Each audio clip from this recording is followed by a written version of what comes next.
চলে গেছিলাম বাড়িতে মায়ের জন্মদিন পালন করতে। যদিও সেই দিনটা মায়ের জন্মদিন ছিল না, তার আগের দিনকে ছিল, কিন্তু কিছু করার নেই। নিজের অফিস সব কিছু সামাল দিয়ে আস্তে আস্তে একটু দেরি হয়ে গেল মায়ের কাছে। কিন্তু এই রকম হঠাৎ করে একটা সারপ্রাইজ দেবো যে মাকে, সেটাও হয়তো মা জানতো না। কিন্তু আমি এসে মাকে সারপ্রাইজ দেওয়ার জন্য কেক টেক কিনে নিয়ে গেছিলাম সেদিনকে দিনটা ছিল হচ্ছে গিয়ে 20 ডিসেম্বর। তো অ্যাকচুয়ালি মায়ের জন্মদিন 20 ডিসেম্বর ছিল, বাট আমি 20 ডিসেম্বরে বাড়ি পৌঁছাতে পারিনি, তাই 21 ডিসেম্বরে আমি গিয়ে সেলিব্রেট করি। তা 21 ডিসেম্বরে রাত্রেবেলা আমার যেতে যেতে অনেকটাই রাত হয়ে যায়। সো কেক ঠেক নিয়েই আমি বাড়িতে গেছিলাম।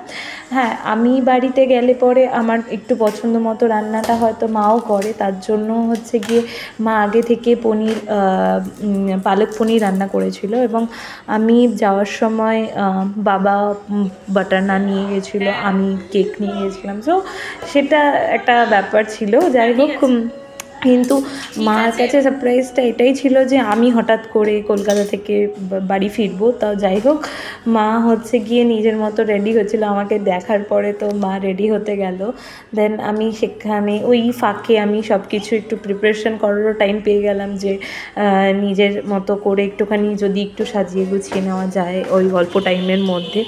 সত্যিকারের কথা বলতে মানে কাজের পরে না এত কিছু হয়তো হয়েও ওঠে না, কিন্তু এই মাঝে মাঝে এইরকম করাটাও দরকার। কাউকে একটা দিনের জন্য একটুখানি মাকে নয় স্পেশাল ফিল করানো যেতেই পারে। হতে পারে আমরা সবসময় হয়তো তাকে স্পেশাল ফিল করাতে পারি না, কারণ সে অনেকটাই মানে মায়ের তুলনা হয়তো কারোর কাছে করা যায় না।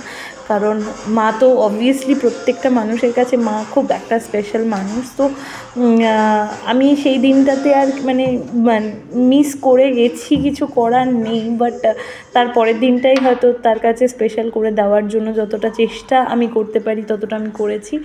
হতে পারে আমরা সবাই যারা সিঙ্গেল চাইল্ডরা থাকি, বা আমরা যারা শুধু সিঙ্গেল চাইল্ড বলি নয়, প্রত্যেকটা মা মানে বাচ্চারাই হয়তো মানে যদি কেউ না থাকে পার্সোনাল ওয়ান, ততদিন অবধি ওই মা বাবাই এমন একজন থাকে যার ওপর রাগ, অভিমান বা চিল্লাচিল্লি, ঝগড়াঝাটি সব কিছু ওই দুটো মানুষের ওপর দিয়েই যায়। আর এটাই হয়তো স্বাভাবিক, মানে সারাদিনের রাগ যত মানে জমে থাকা রাগগুলো, সেগুলো আফটার অফিস হয়তো মা বাবার কাছেই যায়।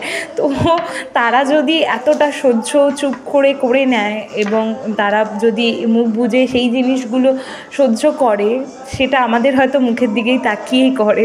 কিন্তু এই জিনিসটাই ভেবে মানে ভালো লাগে যে তারা মানে সব কিছু মুখ বন্ধ করে কীরকম করে সহ্য করে নেয় সেই জিনিসগুলো। যাই হোক, এই কথা বলতে গিয়ে আমি এইটুকুনও বলতে পারি যে তাদের মুখের হাসিটা দেখার জন্যই হয়তো আমাদের যা কিছু করণীয় বা কাজ, যতটুকুনো দরকার, যতটুকুনো ইচ্ছে, সব কিছু তাদের ওই হাসি মুখটা দেখার জন্যই আসে। আমরা চেষ্টা করি কোনোদিনও যাতে তাদের এমন কিছু কাজ না করে মানে তাদের মুখে এইভাবেই সারাটাক্ষণ হাসি মুখে তাদেরকে দেখতে পাওয়াটা আমাদের কাছে সৌভাগ্যের বিষয়। তো সেই জন্য এই মায়ের হয়তো স্মাইলটাই হয়তো পাওয়ার জন্যই কলকাতা থেকে যাওয়া, বা তার কাছে সেলিব্রেশন, বা এই ছোট্ট জিনিসগুলো। এই তিনজনের পরিবারে হয়তো এর থেকে বেশি চাওয়া পাওয়া বলতে আমার কাছে অন্তত কিছু নেই। কারণ আমার কাছে এই হাসি খুশিটাই এনাফ বলে মনে হয় আমার কাছে অন্তত। তো রাত্রেবেলা এই একসাথে খেতে বসা থেকে শুরু করে, সবাই মিলে গল্প করা থেকে শুরু করে, এইটুকুনো পাওয়ার জন্য হয়তো কলকাতা থেকে ছুটে যেতে হয় বারবার বাড়িতে। তো মানে কলকাতায় যতই থাকি না কেন, কলকাতার শহর মানে আমি অন্তত মনে করি যে কলকাতার শহরটা শুধু ব্যস্ততম শহর বলেই ধরা যায়। কিন্তু যারা মানে ভিলেজ থেকে বিলং করে, আর বা যারা একটুখানি গ্রাম্য পরিবেশ থেকে বিলং করে, তারা না আলটিমেটলি ওই ঘরটাকেই খোঁজে, যেই ঘরটাকে হয়তো তারা পায় না। তারা প্রত্যেকটা মুহূর্তে মানে খুঁজে বেড়ায় সেই মানে ঘরটাকে। তো এই ঘরটাকে খুঁজেই যখন মা বাবার কাছে যাওয়া যায় না, সেটা আলটিমেটলি মানে মানুষের স্যাটিসফ্যাকশন আর কি, যেটা থাকে যে নিজের মা বাবাকে নিয়ে বসে সেই আনন্দেই হয়তো সেলিব্রেশন করা, খাওয়া দাওয়া, আনন্দ করা। কিন্তু তার মাঝেও আমরা মানে কিছু কিছু সেলিব্রেশন মিস করে যাই, মানে বিকজ অফ আওয়ার মানে জব লাইফ অ্যান্ড মানে প্রত্যেকটা মানুষই নিজের জব এবং কেরিয়ারের জন্য হয়তো তাদের ফ্যামিলি থেকে অনেকটা দূরে চলে যায়। কিন্তু মনে হয় আমার যে দিনের শেষে কিন্তু তাদেরকে আমাদের ভালো রাখাটা খুব দরকার। তো যাই হোক, যে এই মিষ্টি হাসিটা দেখার জন্যই তো হয়তো এত কিছু করণীয়। মানে আমি যদিও অনেক বেশি কিছু করতে পারিনি, বাট যেইটুকুনো করতে পেরেছি তাতে আমি ভীষণ খুশি। হয়তো আমাকে দেখে বোঝাও যাচ্ছে আমি কতটা খুশি। যাই হোক, আমার মাও মানে এইরকম একটা ছোট্ট হয়তো সারপ্রাইজটা দেখে খুশি, আমার মনে হয় সেটাই।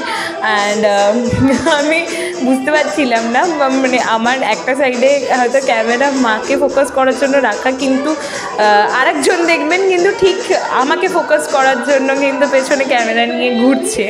যাই হোক, সেটা হচ্ছে আমার বাবা, ব্যাক অফ দ্য ক্যামেরাম্যানটা সেই ছিল আমার শুধু পার্সোনালি ভিডিও করার জন্য, যেই ভিডিওটা আমি অ্যাকচুয়ালি দিতে মানে চাইছি না, কারণ day is for my mom, so আমি তাকেই ফোকাস রাখতে চাই, আমি ফোকাসড নই এখানে। তো ওই কথা বলতে বলতে, গল্প করতে করতে সব কিছু আনন্দ একসাথে মজা করে রাতটা কাটানো, এবং কেক কাটিং থেকে শুরু করে খাওয়া দাওয়া একটুখানি এইসব নিয়েই আমরা সেই দিনটা কাটিয়েছিলাম। তো আশা করি এই ব্লগটা আপনাদেরও ভালো লাগবে, এবং পারলে একটা লাইক করে দেবেন, শেয়ার করে দেবেন। আবার আপনাদের সাথে দেখা হবে ছোট্ট কোনো ব্লগে, আর আবার ফিরে আসবো নীলা ব্লগের সাথে। আর good night, tata, take care, bye, see you.